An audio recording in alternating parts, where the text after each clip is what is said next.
So golf legend Tiger Woods is expected to be okay after a major crash in California. Severe injuries, though. His SUV ran off a steep road early yesterday and rolled over several times. Carter Evans reports on why police say Woods is very fortunate to be alive.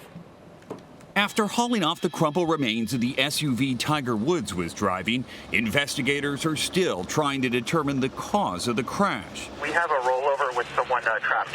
Woods was driving in a hilly area of a Los Angeles suburb known for accidents. Authorities say just after 7 a.m. Tuesday, his silver SUV crashed into a raised median, took out a sign, crossed over the southbound lanes, and traveled several hundred feet. The vehicle rolled multiple times before landing on its side in the brush. There were no skid marks, indicating he may not have used his brakes. He was lucid and calm. Deputy Carlos Gonzalez was first on the scene. He told me his name was Tiger, and at that moment I immediately recognized him. Woods is in town for his charity golf tournament, and on Monday he met up with former NBA star Dwayne Wade. Got an opportunity to come out here with this guy right here, man. The crash is the third serious auto incident for Woods. In 2009, his SUV slammed into a tree just days after revelations of infidelity that cost him sponsorships and landed him in rehab. I am the only person to blame. And in 2017, Florida police found him asleep behind the wheel. Do you know where you're going? No. He was arrested on a DUI charge, blaming it on a reaction to prescription pain medicine for his back. He got clean, he got healthy. 2 years later, he staged an incredible comeback, winning his fifth Masters, 14 years after his last one. The 45-year-old is currently recovering from his fifth back surgery, and he told CBS's Jim Nantz he's eager to get back in the game. Final round of the Masters. You're going to be there. Gotta hope so. I got to get there first. You feel like a lot of it's based on my surgeons and my doctors. This is the only back I got, so I don't have much more wiggle room left there. And Carter Evans is joining us now to talk about what we know about the crash investigation. So Carter, Tiger Woods released a statement on Twitter overnight. It's getting a lot of attention. He released it after he got out of surgery. What do we know? What did it say? How'd the operation go? Well, the operation sounds like it went pretty well, but it sounds like it was a pretty bad situation when you hear the details of it.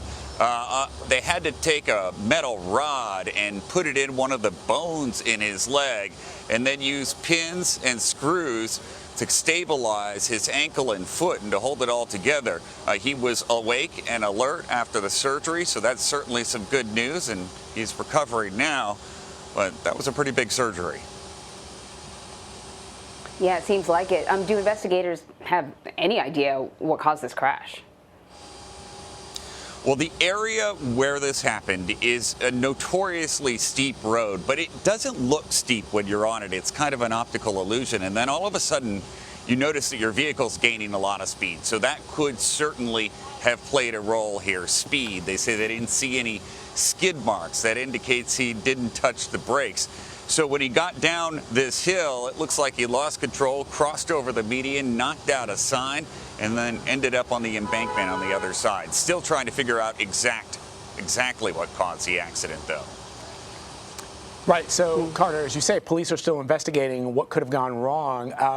What can you tell us about the safety features on the SUV Woods was driving? I note that when we were looking at some of the footage of the wreckage, there was what looked like a sponsor. Was it a sponsored vehicle? Yeah, this was a sponsored vehicle. It was a Genesis vehicle. This is Hyundai's luxury brand.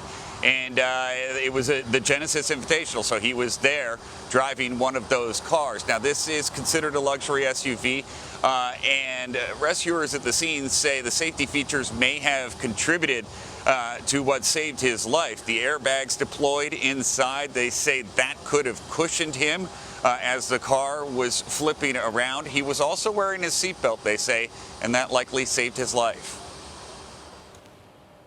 You know, they say it all the time about wearing your seatbelt, and yeah, as I understand it, it's quite significant airbags on that vehicle. Thank goodness, but it sounds like it's going to be, you know, a long road ahead for him. But everyone's thinking for him and thinking about him and rooting for him. That's right. Carter Evans, thank you so much. Sure.